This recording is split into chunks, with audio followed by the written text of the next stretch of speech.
Ngayon mga kap, samahan niyo kami na alamin kung anong kababalaghan nga ba ang nagtatago sa isang abandonadong mansyon sa isang liblib na bahagi ng probinsya ng Bulacan.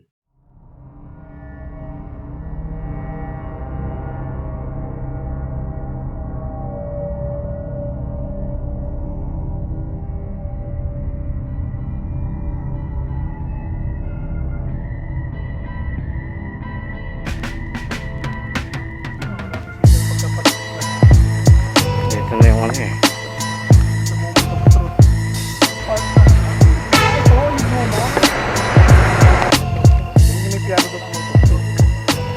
So dito mga kap, may piano daw na ano, na tumutugtog.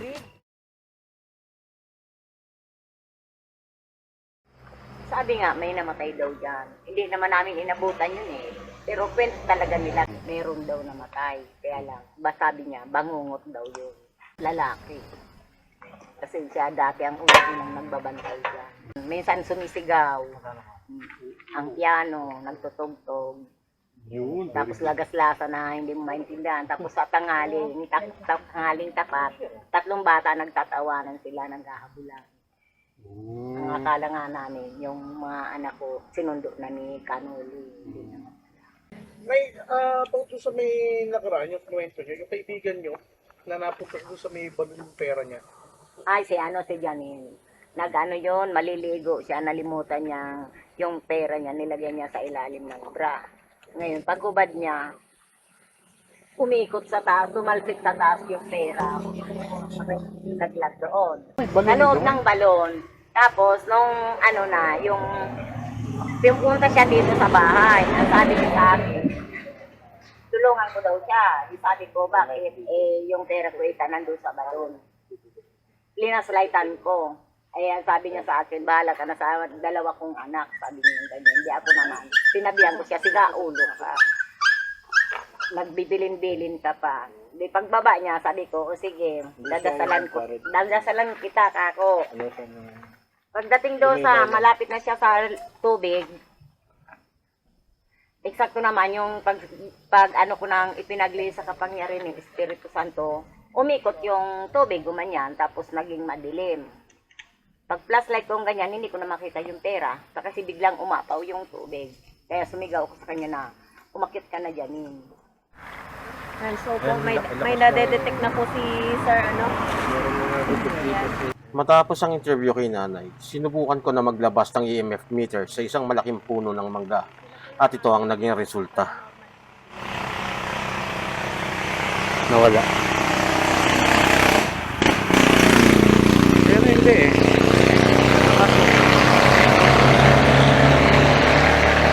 Oh, hindi nagbabago eh. Kapareho yung ano nito. Ganito.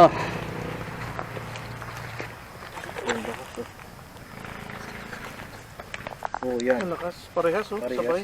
Sabay. Sabay na sabay oh. So ano po ibig sabihin yan? Ah, Andyan po kasi ano, 'di ba ang may theory na ang mga spirito ano eh gumagamit ng electromagnetic field para makapag-manifest. So, iyan yung EMF meter Ayan po. pang-detect. Ayan po mismo. Pero, ayun nga, pwede kasi may nadidetect siyang makaka-detect din siya ng mga kunyari power source.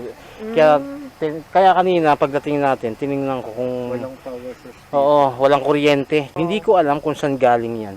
Oo nga. Pero syempre hindi ko masasabing ano 'yan. So yung pang-detect po nila Sir, ayan. Milaw po. So ang lakas po ng energy. Mga kap, hindi ako nagdedeklara na paranormal yan. Hindi ko rin kasi alam kung ano meron dito. Pwedeng somewhere may Kanina nadedetect po, siyang bigla po power yung source. balahibo ko. Pero kanina iikot ko Yan, yung sabay puno. dun sa ano nila. And ngayon lang pumapalo. Which is dalawang EMF meter. Yan. Matapos nga noon mga kap ay sinimulan na namin pasukin Ito na yung ano. ang sinasabing abandonadong mansyon na nasa loob ng masukal na bahagi ng kakahuyan. Ito yung part na, ito yung luma. Iyan siguro yung entrance bro, ayun oh. Oh, Pero meron dito sa kabila. Dito muna tayo. Sa malayo pa lang ay kapansin-pansin na ang kalumaan nito at mababa ka sa bawat bahagi ng mansyon na matagal na panahon na ang lumipas simula nang ito ay itinayo. May piano daw na ano, na tumutugtog. Dapat Tsaka sa pwede mag-set up dito ng ano, parang upuan Then, sa labas, tapos isa-isang pumasok sa loob kung gusto nyo. oo. Kasi, Mag-explore mag-isa? kasi Oo. pagka sabay-sabay tayo, yun din ang mapapanood sa kanya-kanyang channel nyo. Isa lang. Yung piano dyan. Dito, napagkasunduan namin na hindi magsabay-sabay. Pwedeng isa-isa ang pagpasok o pwede din naman na grupo. Sa pagkakataon na to, pinili ni Ma'am Elda Yarit na maunang pumasok mag-isa. At pagkatapos ay maaari nang sumunod ang kung sino man ang may gusto. Binigay ang mahiwagang Yan, mauna si Ma'am El pumasok. Ay, hindi ano. Ingat ka dyan, ha? Ingat, ma'am. Ayan po. Shoutout po, ma'am. Shout out po, Inday Bangs po. Hinday Bangs. Sir Bungo. So, ayan po, Sir nauna po Greg. si Ma'am Dairy. Sir Sir Miko. Ladies first. So, yun mga kap. Kami naman ang papasok dito. Dito po sa kabila. So, saan ba? Dito daw ba? Oo. Muna. Dami ahas. So, yun yata yung daanan pataas. So, Pero tingnan mo. Sa pagpasok namin ni Sir Bungo, halo-halo na yung naramdaman ko. Nakaramdam ako ng pagkamangha dahil sa ganda ng pagkakagawa ng mansyon. Panghihinayang dahil sa pagkaabandona nito. At pagtataka kung bakit wala man lang kahit isa sa mga kamag-anak ng dating may-ari ang nagmentina ng kayusan nito. Teka.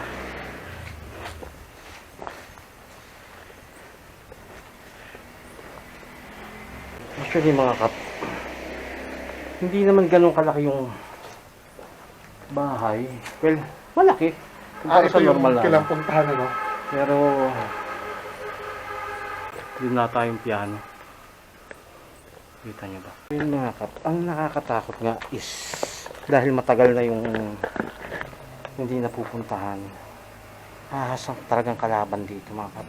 Masukal yung lugar mo. Habang patuloy ang pagmamasid namin sa paligid at bawat akbang ay sinisiguro naming may pag-iingat ay hindi namin inaasahan na bigla na lang Puta ka. Gago yung Cellphone ko yan mga kap. laptop ang nakakalimutan ko mag-airplane mode. Kaya bago kami makakyat sa itaas mga kap, siniguro ko na naka-airplane mode yung cellphone ko. Di, yun may nakaangkla na semento. Ikaw nga. Mukhang mayaman, may bolt, oh. Ha?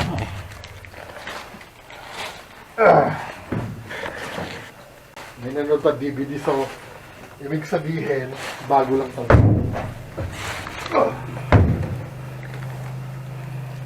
Pinasok na ba nila to? Parang hindi. Parang oo. May kahadiyero. Kita nyo ba mga kap? Ayan, Ano naman? may bolt. May mga tape pa. Tape na. Tape, cassette tape. Oo. Ah, classic. Ayan mga kap yung bolt. Diane Dre. Cassette tape.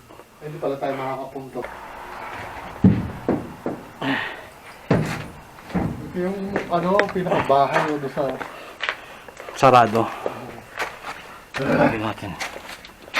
Oo nga eh. Bakit dito yung ano? Sinasabi may piano. Sa pag-akyat namin sa itaas mga kap, makikita pa rin kung gaano kaganda yung pagkakadisenyo ng bahay.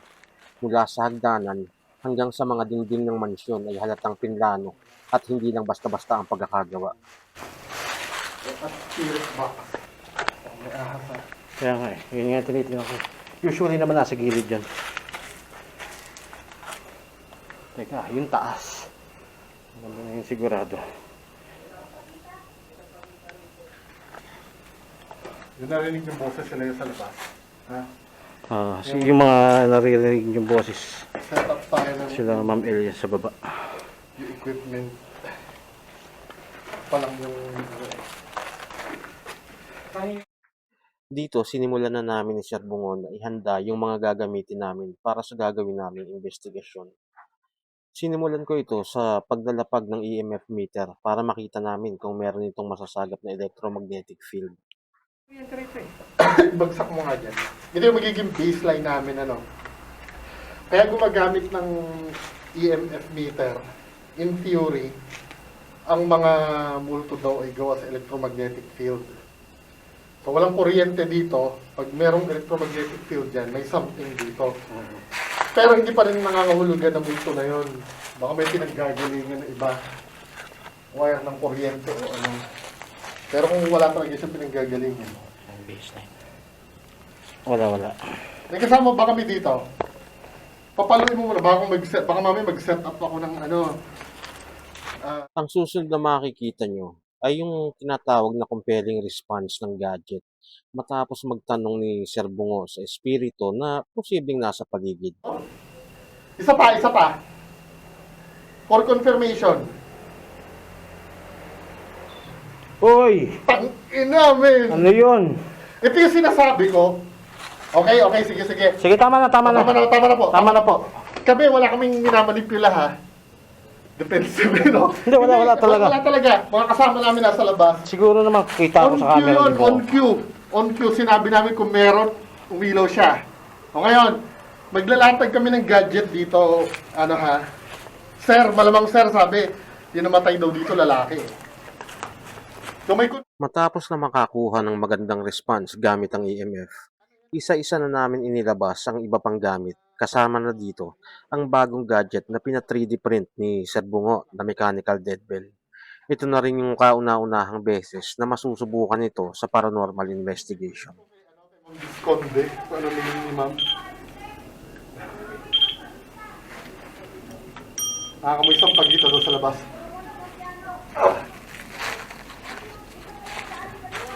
So, dalawa yung gadget na i-set up namin. Isa yung REM pad na yun. Ito REM pad. To be honest, pwede pekein to, di ba? Ang gagawin lang, Radyo. may radyo. Hindi sila yung tutunog yan. Ganito ang tunog yan eh. Di ba? Pero ito, hindi mapipeke ito. Analog, mechanical to. Ang ilalagay natin, okay, wait. At narinig nyo mga kap, sa hindi inaasahan, nalobat ang camera ko kahit sigurado naman ako na full yung battery ko bago namin pasukin itong lugar. Kaluwag. Testingin na. Tetestingin namin. Tama na, ipapalit akong battery ng camera. Nalobat ka? Oo. Full bat ka ba? Oo. Sinisip-sip na yung battery namin.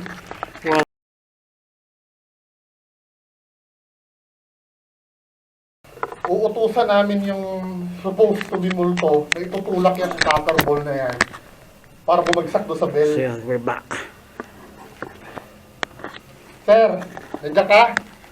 Pailawin mo nga sir kung nandiyan ka. Oh, nandiyan, nagre-response, no? Sige. Patulak nga po nito, nung bola. Wag po yung EMF meter itong bola. Nagiging active pagkausap mo no?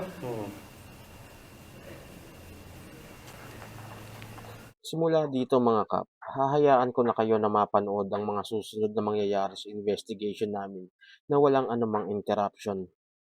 Gusto ko na panoorin nyo kung meron ba kaming makukuhang response mula sa di umano yung espiritu ng mansyon o wala. Gusto namin na maintindihan ng bawat nanonood na hindi biro at hindi madali ang pag-ghost hunting gaya ng ipinapakita ng iba na gumagawa ng peke para lang may maipakitang multo sa video nila. Hindi namin sinasabi na ang ginagawa namin ay yung standard ng pag-ghost hunting. Ang gusto lang namin ay ipamulat sa marami na hindi kailangan manloko at mameke ng multo sa video para lang makuha yung interest ng mga tao. Doon tayo malapit sa ano. Iwanan namin. Andiyan ka pa, sir? Nandiyan ka pa ba? Parang ayaw niya, hindi na niya pinapailaw. Oh, nandiyan pa. Andiyan pa. Yung ano nga yung bola, sir? Sir, itong bolang to. Yung bola tulak mo, pabagsak dun sa Sige na, sir. Nagtatry siya eh. May battery ba itong REM pad mo? Kunin nyo itong battery na ito para gawin yung lakas na itutulak yung ball. Sige na, sir. Para maitulak yung bola, yun lang. Aalis na po kami.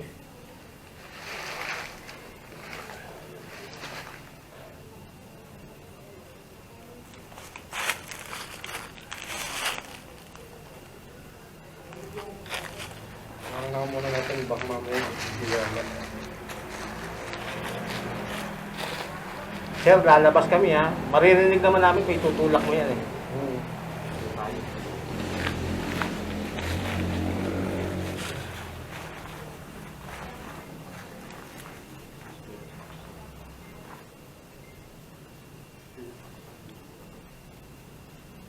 Pitik siya eh, no?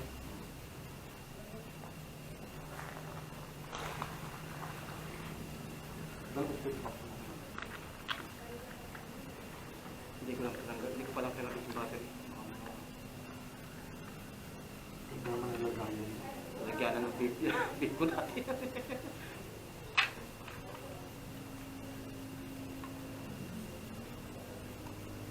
Ano pag pinagalaw niyo yung ano? Ayawan na to. Pag pinagalaw mo yung bola, sir, Uwian na yan. Uwi na kami. uuwi na kami.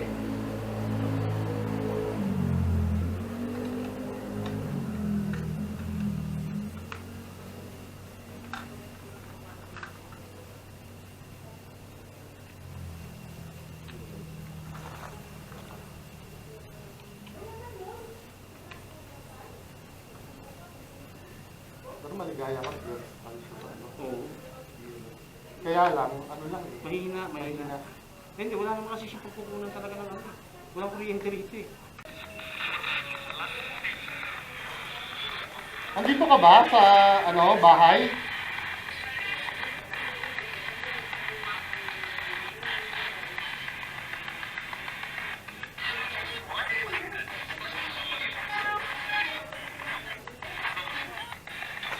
Ano, kaya mo bang itulak yung bola?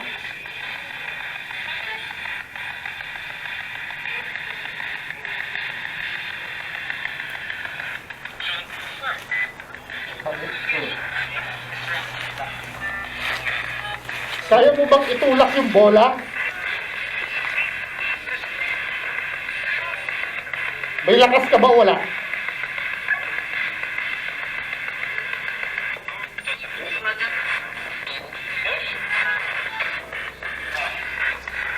Pakitulak ang ball.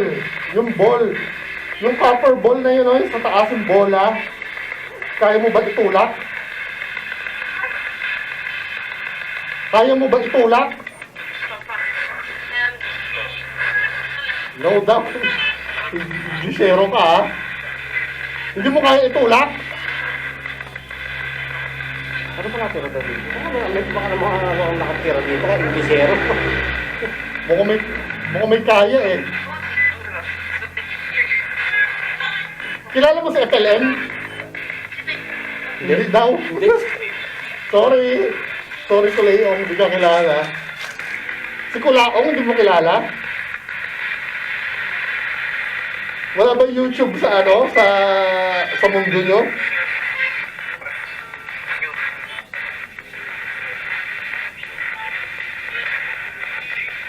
Kung hindi mo kilala si Kulaong, itulak mo yung bell. Ay, yung ano yung bola. Itong bola na to.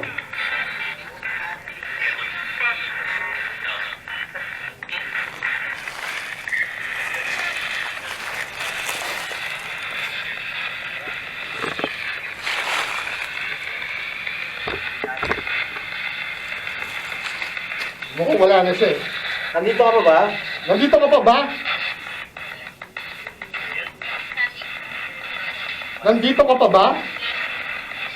Pailawin mo kung nandito ka pa. Mukhang wala na. Kanina sumasagot pa siya eh. Pero salamat ha, salamat at na ano mo kami. dapat bigyan mo kami.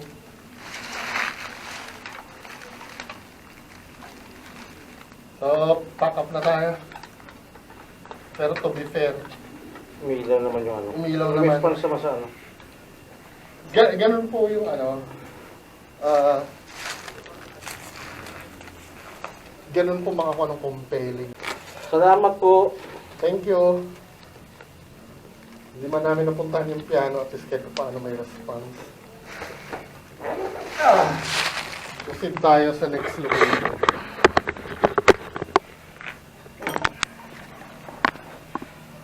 So yun mga kap. Lipat. Lipat tayo. So okay na ka tayo dito. Hindi man tayo napagbigyan o hindi niya kinayang itulak yung bola. At least nag-response sa EMF. Hindi na rin talo. Inuubo po ako ay di parang normal yun. Nabana Dito sa tayo. bahay kaya na kami. Saan? Ganun sa harap. Tanong tingnan natin. Maray mo naman. Kasama namin yung sa bahay.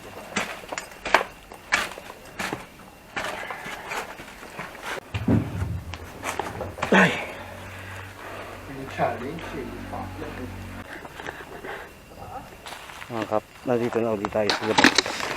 Ano ba yan? Dahon mga kap, dahon. Walang multo, walang multo. Dahon yung dahon. So, yun nga mga kap, no? Hihinga lang muna tayo dito sa labas. Next, ano naman, next location.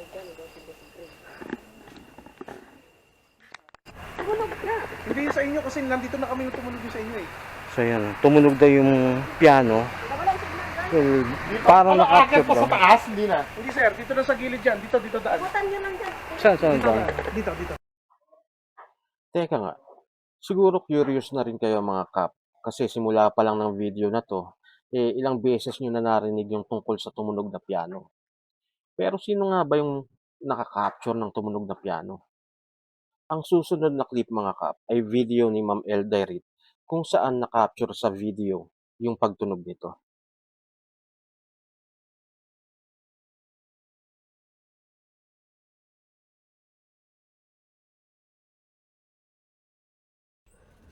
No? Piano? Okay. Mayroon. Alam mo kung parang may nagkatok, no? Tumunog. Tumunog sa taas. Huli na mga kap nung nalaman namin na ang daan pala papunta dito kung nasaan yung piano, sa likod pala ito ng pinasok namin na mansyon. Kaya pala hindi namin makita-kita. Ayun, oh. Ay, yun yung piano. Baka may ahas, ah. Ito yung piano. Paano tutunog yan kung nandyan yan? O, di mo ang maligno. O, ano na nagpatunog mo? Mumu, ah. Si Ate Maisog po ba yan? Hindi, si Ma'am El yan. Si Ma'am El. Eh, yan yung piano, di ba? Piano yan. Hoy, doggy. Lo, doggy. Lo, doggy. Lo, doggy. Narinig nyo mga kap, totoo na tumunog yung piano. Ang tanong na lang kung bakit at kung anong nagpatunog dito. Ang isang bagay o pangyayari ay makukonsider na paranormal kapag hindi na may paliwanag ng science at wala ka na rin maiisip na logical explanations. Kumbaga wala ka na rin maiisip na kahit anong possibilities kung bakit nangyari. Sa kasong to, naiisip ko na dahil sa kalumaan ng piano at sa tagal ng pagkakatambak, baka may mga maliliit na bato sa loob or hindi kaya mga maliliit na piraso ng kahoy na nabaklas mula dun sa takip ng piano na pwedeng nalaglag dun sa string dahil sa vibration ng hinila ni Ma'am El yung upuan o kaya yun mismong vibration ang nagpatunog sa string nito. Yun yung sa tingin ko Pero nasa inyo naman yung desisyon kung sa tingin yung paranormal yun, karapatan nyo naman maniwala sa kung anong gusto nyo paniwalaan. So, yun lang mga kap. So, hanggang sa muli, kita-kits ulit tayo sa susunod na video mga kap.